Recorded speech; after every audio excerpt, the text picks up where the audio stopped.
Rina Rabiani Ramlan, usia 20 tahun. Ia warga Sumedang, Jawa Barat. Ia menamatkan sekolah menengahnya tahun 2013 silam. Kemudian, Rina mencicipi jenjang pendidikan kuliah di STIY Swadaya Cikarang. Rina belia yang sedang ranumnya. Sebab itu tak heran jika banyak lelaki sebayanya kepincut.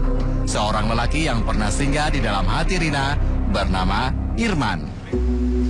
Irman teman yang jadi pacar Rina di satu tempat kerja. Aku mau ngomong sesuatu sama kamu.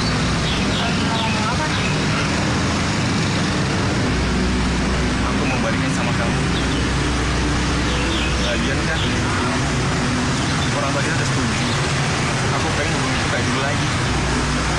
Tapi aku nggak mau cuma sebatas lamaran doang.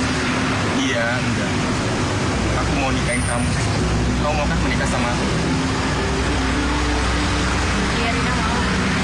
Beneran. Makasih ya, Rin. Jalinan asmara Rina dan Irman tak main-main. Pasangan muda ini sudah berani mengikat janji. Mereka bertunangan. Artinya, selangkah lagi, jenjang perkawinan di depan mata. Tapi belakangan, mimpi itu buyar. Langkah Rina dan Irman batal sampai puncaknya. Ketika Rina berjalan sendiri itulah hadir Jatmiko. Jatmiko juga rekan satu tempat kerja dengan Rina. Sebelum Jatmiko bertemu Rina, ia menjalin asmara dengan Adinda. Adinda juga rekan Rina, satu tempat kerja yang sama. Iya, kan ada ujian gimana sih? Nggak usah aja. Karena cuman ini. Aku jadi pengen ngakak terus. Aja deh, biasa deh. Enggak, aku masih kecil. Masa masih kecil. Kan kamu papa aku, jadi aku banyak sama kamu. Bisa aja. Lu emang dasar deh. Enak main tuh. Mentang-mentang ada hidungnya dia. Ada dong. Ada ya? Tapi belakangan hubungan Jatmiko dan Adinda pun lunglai. Mereka putus setengah jalan.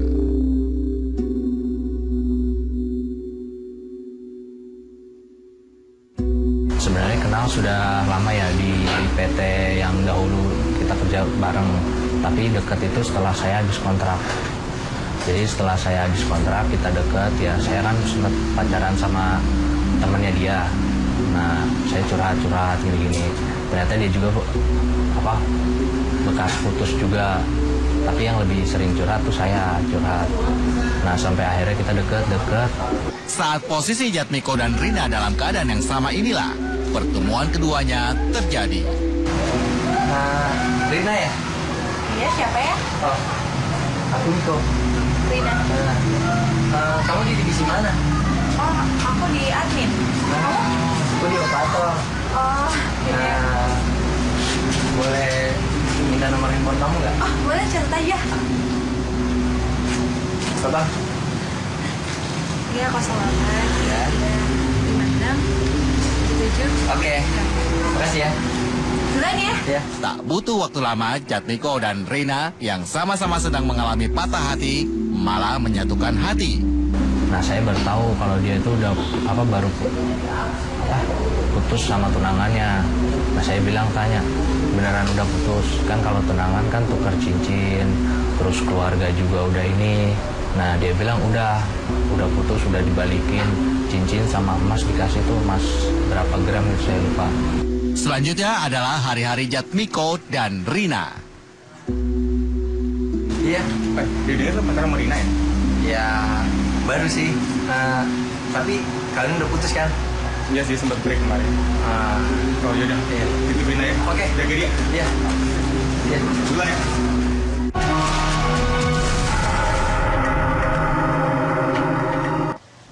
Jatmiko dan Rina adalah pertemuan dua hati dari latar kisah asmara masing-masing yang sama-sama patah.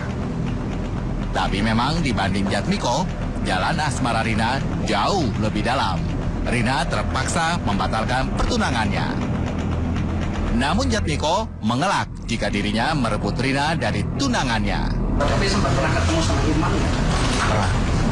Pas Pas pertama-tama itu. Jadi kan ya Irman isi apa gimana ya, saya ngedeketin Rina gitu, dia pengen tahu cowoknya kayak gimana. Ya udah kita ketemu gitu, sempat ketemu aja. Pulang? Iya. Dia lu pacaran sama Rina ya? Ya baru sih, tapi kalian udah putus kan? Iya sih, sempat break kemarin. Oh yaudah, tutup Rina ya. Oke. Jaga dia. Iya. Duluan ya. Nah terus pas waktu saya ke Majalengka, ke tempat keluarga dia itu apa namanya, kan si mantan tunangannya orang Majalengka, orang tuanya ibunya sama dia ke orang tua Majalengka putusin kalau emang tunangan itu udah berakhir gitu. Jadi emang nggak ada kalau misalkan saya ngerebut tunangan orang, bukan itu ceritanya. Awalnya emang udah benar-benar single. Jatmiko dan Rina bagai melihat jalan yang terbuka. Harapan tersaji. Mereka berencana melangkah ke hubungan yang lebih serius. Ya, keluarga semua sudah tahu. Kan kemarin halal bihalal Idul Fitri itu Rina saya bawa ke rumah. Pas banget keluarga besar bapak tuh ada di rumah. Nah, situ saya kenalin. Terus saya juga udah dikenalin sama keluarga besar Rina. Emang kita juga ada niatan serius pas waktu kita jalan baru 4 bulan. Dan sekarang total udah 6 bulan. Emang udah pikirannya udah mau serius. Emang nggak main-main. Jatmiko begitu yakin betul pada sosok Rina. Jatmiko merasa Rina lah wanita yang sejatinya wanita. Apa yang menarik dari Rina? Kalau Rina itu apa ya, segala serba bisa gitu. Maksudnya masak, nyuci, bersih-bersih kontrakan. Maksudnya pikiran saya udah cocok lah kalau misalkan jadi istri gitu. Daripada yang sebelum saya pernah berhubungan, Rina yang paling ini menurut saya. Nyaris tak ada keraguan lagi dari Jatmiko. Rina adalah pertaruhan asmaranya. Sering main ke kosan Rina? Sering. Jadi apa ya, kalau misalkan sore, siang gitu, sering main. Kadang dia bilang, ini aku lagi masak, main ke rumah, main sini gitu. Ya aku datang gitu. Masalah kalau misalkan dia kalau lagi masak kan banyak, nggak habis kalau sendiri, ya ngajaknya saya. Tak terasa 6 bulan sudah hubungan Jatmiko dan Rina berjalan. Dan akhirnya hubungan itu mendapat ujiannya. Selesai. Ketegangan menyelimuti Jatmiko dan Rina. Diam kau! Lepasin aku, Bimil. Irwan gak kamu. Diam, bisik kau! Apa sih kurangnya aku dari Iman? Hah? Aku bilang Irwan gak kamu. Diam, aku bilang diam!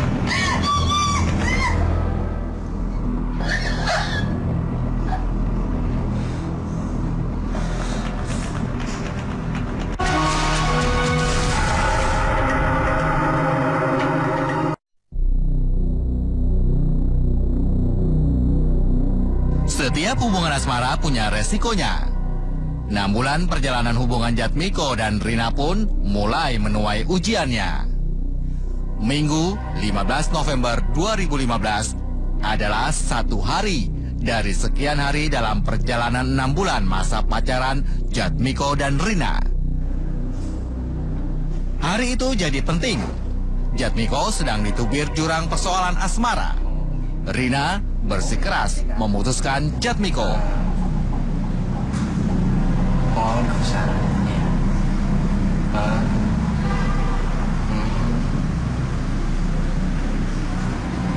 Apa? Putus? Salahku apa? Halo? Hei? Halo?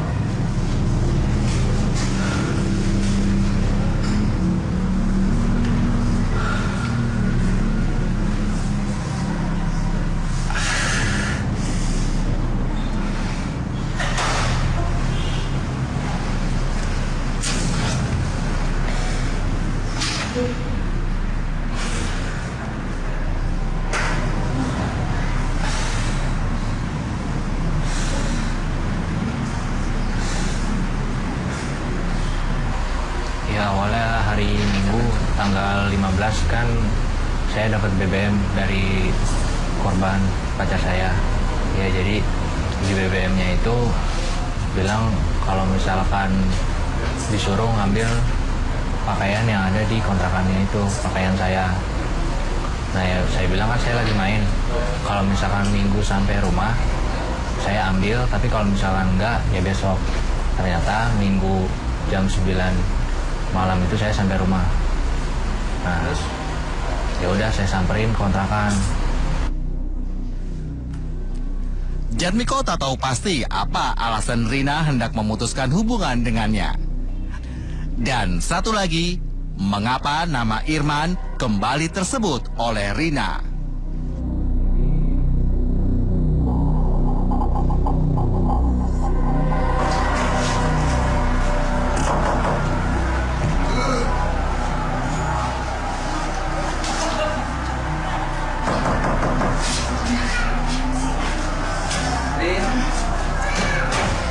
Iya. Miko, udah masuk. Tuh, baju-baju kamu udah tinggal dibawa. Ini sebenarnya aku mau sesuatu, tapi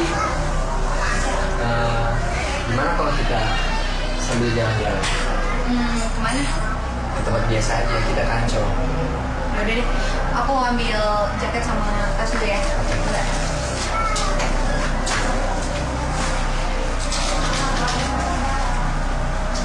Saya juga itu emang ada niatan pengen ngomong juga, karena masalah dia mutusin saya. Jadi mutusnya itu emang udah beberapa hari yang lalu, tapi ya saya diemin, mungkin dia lagi emosi atau apa gitu-gitu. Ya namanya cowok kan. Nah setelah itu saya ajak keluar, karena batas kontrakan itu tutup jam 11. Saya nyampe sana itu jam setengah 11-an. Gak mungkin kan ngomong cuma setengah jam. Apalagi saya emang pengen bener-bener ngomong serius gitu. Ya udah saya ajak ke Ancol. Nah di sana ya emang kita bukan sering ya, emang kadang suka ngabisin waktu berdua di malam, jadi nge-refresh pikiran gitu. Pergi-pergi tengah malam.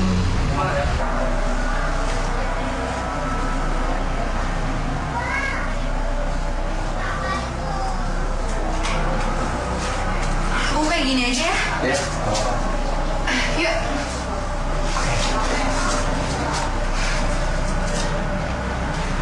Nah emang tempat yang biasa kita datengin Ancol, karena emang suasana pantai di situ. Dari situ saya ngomong juga, saya emang ada niatan serius. Saya bawa cincin juga kan, bawa cincinnya ada cincin. Tapi dia pikir-pikir lagi, dia nggak langsung mau gitu. Ya udah, kita malah jalan-jalan dulu aja nge-refresh pikiran. Terus kita ya istirahat, udah cukup lelah. Kita masuk ke mobil, saya tanya lagi, gimana, kamu mau sama aku nggak gitu.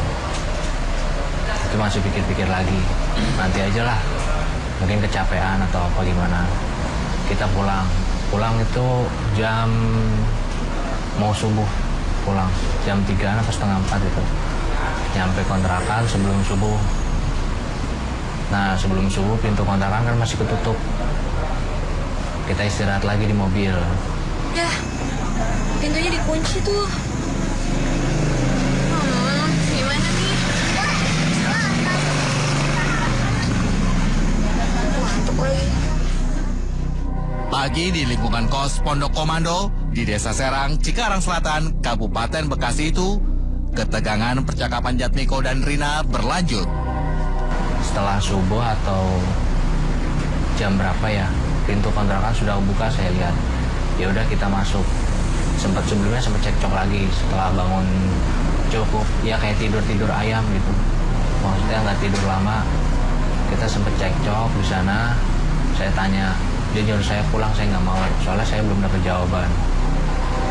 Nah di situ naik kita ke atas kontrakan. Di kontrakan kita cekcok lagi. Saya tanya, saya awalnya itu disuruh pulang terus, pokoknya saya suruh pulang. Dia nggak mau dan nggak ngasih jawaban. Saya minta ya harus kasih jawaban, jangan kayak gini mulu, hubungan saya nggak mau digantung lah istilahnya.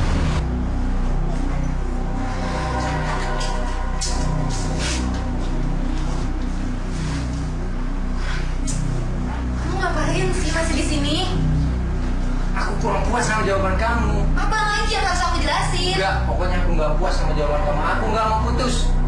Aku tuh udah nggak bisa sama-sama kamu. Ya tapi kenapa alasannya? Aku tuh udah bosan. Aduh, udah kamu pulang aja dulu, besok aja lagi nanti kita bahas. Nggak bisa. Pokoknya aku nggak mau pulang. Aku tuh udah bosan sama kamu dan aku nggak bisa sama kamu. Aku pemilih Firman. Hah? Aku udah nggak mau berhubungan lagi sama kamu, titik.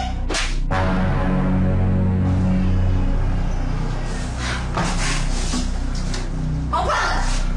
Pulang nggak? Nggak, pokoknya aku nggak mau pulang. Apa sih kamu gila ya? Kamu malu banget, pulang nggak? Kamu yang keras kepala.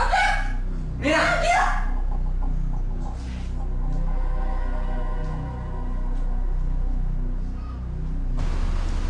Sampai dia kesel, awalnya dia nampar saya, terus melempar saya pakai toples.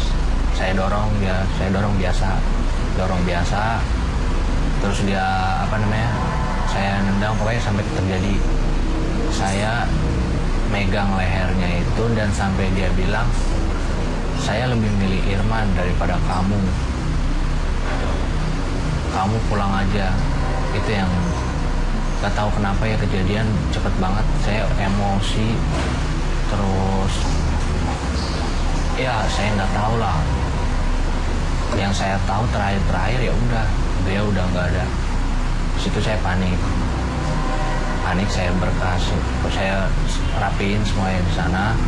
Saya bawa, awalnya mau ke sama Siloam, tapi malah saya ada niatan ingin buang, malah ada niatan mau buang, dan saya nggak tujuan ke Tasik. Jadi tujuan saya itu sejauh mungkin. Kamu tuh jahat, tau nggak? Ego. Pergi dari situ, pergi. Diam kamu.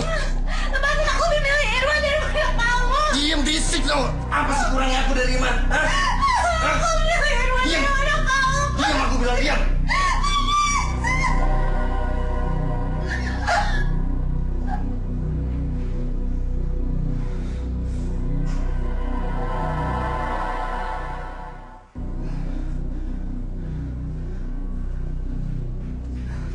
Itu langsung kejadiannya cepat. Saya cekik dia, terus dia rada berontak. Saya bawa ke ruang tengah, kan posisi di ruang depan. Saya bawa ke ruang tengah. Dia jatuh, pokoknya posisi saya di bawah, dia di posisi saya di atas, dia di bawah. Nah terus saya tutup mukanya, bukan saya bekap tapi saya tutup emang karena saya nggak berani lihat mukanya. Nah setelah dia udah nggak sadar gitu, baru saya lepas. Nah beliau udah nggak ada. Kejadiannya kayak gitu cepat banget pokoknya. Terus sempat diperiksa, waktu meninggal itu sempat diperiksa di situ emang. Saya nggak tahu, pokoknya dia udah nggak sadar. Tapi udah ada urin sama bau. Nah itu saya lepas. Maksud saya lepas, bukan saya lepas, maksudnya saya rapiin bekasnya itu pakai tisu basah. Berapa menit waktu itu dicek? Kalau menit saya nggak dihitung, Pak. Saya nggak tahu. Nggak tahu, kalau pokoknya kejadiannya cepet banget, dia udah nggak sadar. Di situ saya udah panik lah, udah nggak karuan pikirannya.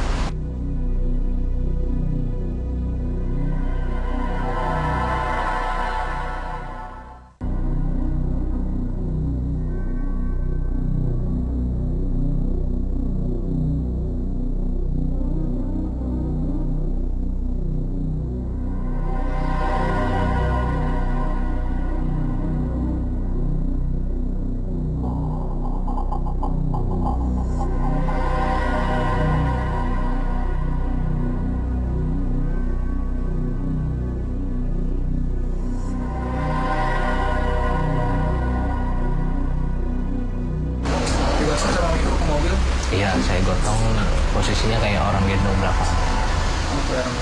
Iya. Nggak ketahuan sama orang kosan gitu? Ya mungkin nggak tahu itu rezeki saya apa gimana ya, emang saya nggak ada orang gitu maksudnya.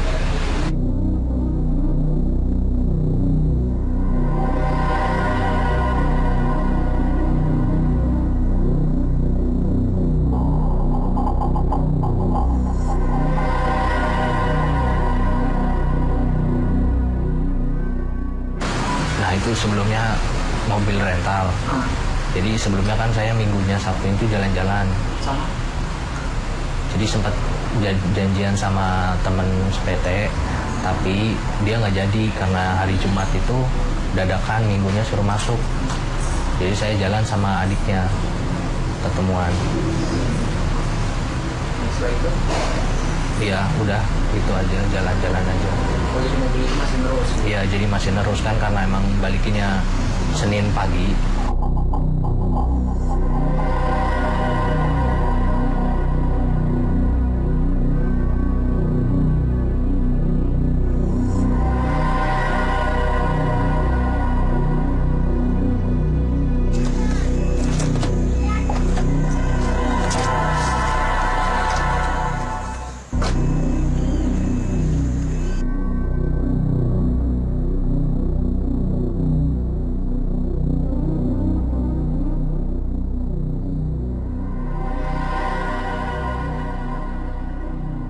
Saya berhenti di Tasik. Intinya emang pengen buang sejauh mungkin, tapi di tengah jalan itu saya punya pikiran lagi. Ini orang baik sama saya sayang sama dia, saya udah kenal baik sama dia, saya udah ngilangin nyawa dia, kok saya harus buang? Saya nggak tega. Apa ini?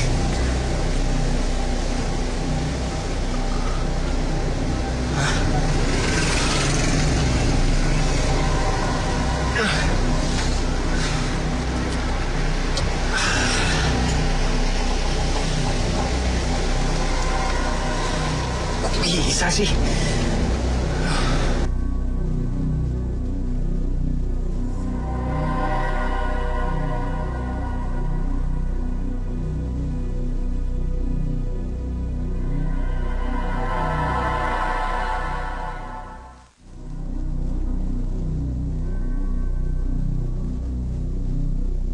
Saya cari, pas waktu sampai tiba saya di Tasik, saya cari pemakaman umum.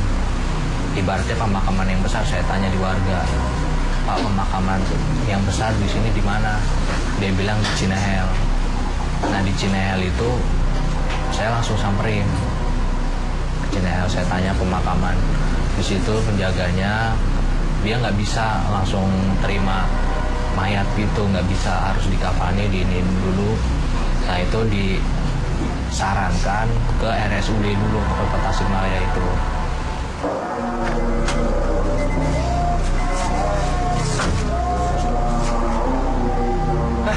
Kang, sini Kang.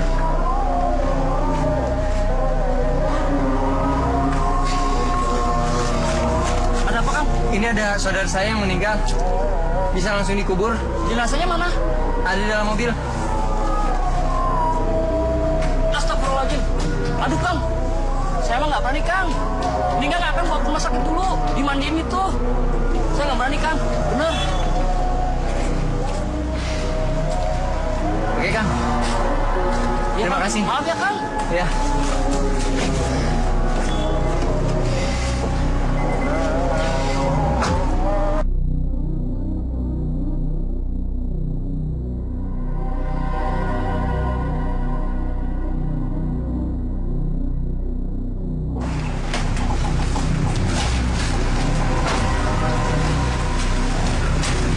Mas, suster, tolong saya.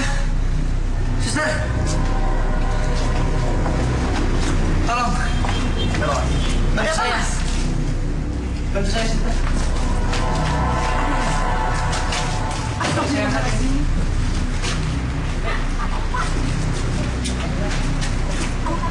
Awas kepalanya, Pak. Hati-hati, Pak.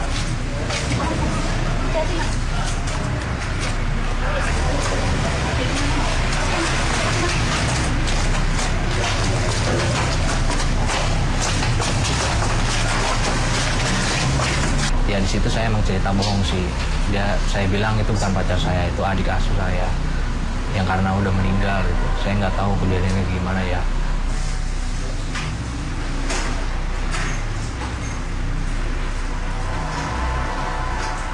Maaf, Mas siapanya ya? Saya kakaknya Sus. Dia adik asuh saya. Oh, meninggalnya kapan ya, Mas? Sekitar jam 9 pagi tadi. Jam 9. Iya. Mas tahu sakitnya apa? Nggak tahu sus. Tahu tiba-tiba dia kejang-kejang. Saya juga nggak ngerti. Oke. Kita. Silakan Mas tunggu di luar aja ya.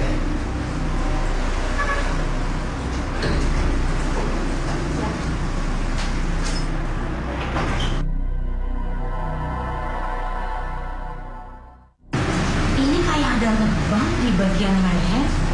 Sepertinya kayak bekas cekikan ya, Bang? Seperti sini. Begini saja, Kak. Kayaknya ini kematiannya tidak wajar. Jadi Bapak harus telepon polisi.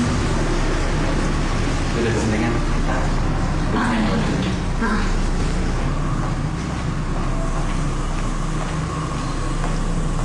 Mas? Ya, sus. Begini Mas, karena pemeriksaan di dalam belum selesai, jadi Mas mohon tunggu sebentar. Tapi Mas tenang aja, jenazahnya sudah kami urus. Baik, sus. Terima kasih. Ya mungkin itu emang saya takut karena, tapi intinya saya emang pengen menguburkan jenazah itu di Cinehal itu. Tapi ya dibawa ke RSUD dulu, ya udah, terus pihak polisi sana ngabarin, ya udah saya di situ langsung jujur, semuanya selesai. Selamat siang Pak. Iya Pak, kami dari petugas rumah sakit mau melapor. Baru saja kami memeriksa seorang mayat perempuan. Iya Pak. Nah itu saya juga kemarin itu kan nggak tahu apa-apa kan ya. Tiba-tiba udah minta putus dan saya juga nggak tahu alasan dia putus itu langsung balik ke Irman. Masalahnya nggak ada kabar dia Irman ngabari dulu, nggak ada bilang Irman mau ngajak balikan, nggak ada kabar kayak gitu. Tiba-tiba aja setahu saya katanya si mantan tunangannya Irman ini udah beli seserahan yang di Indramayu IBB-nya itu. Pada akhirnya Jatmiko tak pernah mendapat jawaban yang lebih jauh dari Rina. Tapi Jatmiko sudah bertindak lebih jauh dari perkiraan. Ya pertama-tama ya minta maaf yang paling dalam lah. Saya nggak tahu kok bisa sampai kayak gini gitu.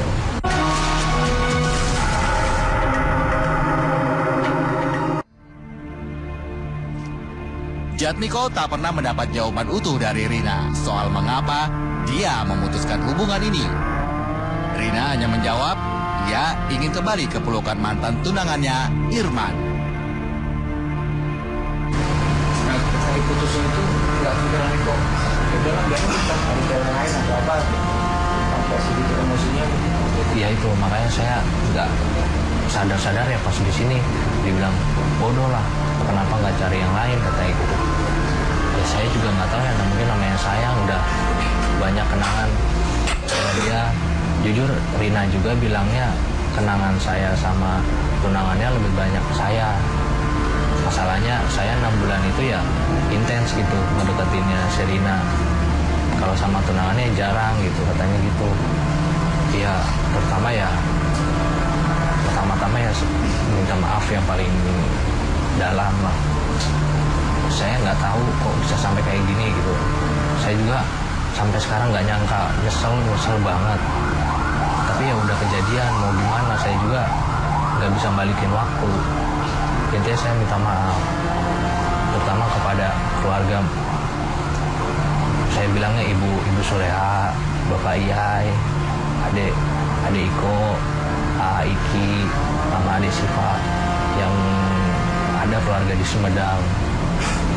Saya juga ya minta maaf kepada mama, bapak yang ada di rumah, adik-adik juga. Minta maaf sedalam-dalamnya. Banyak salahnya saya sama mereka itu. Ya intinya saya minta maaf.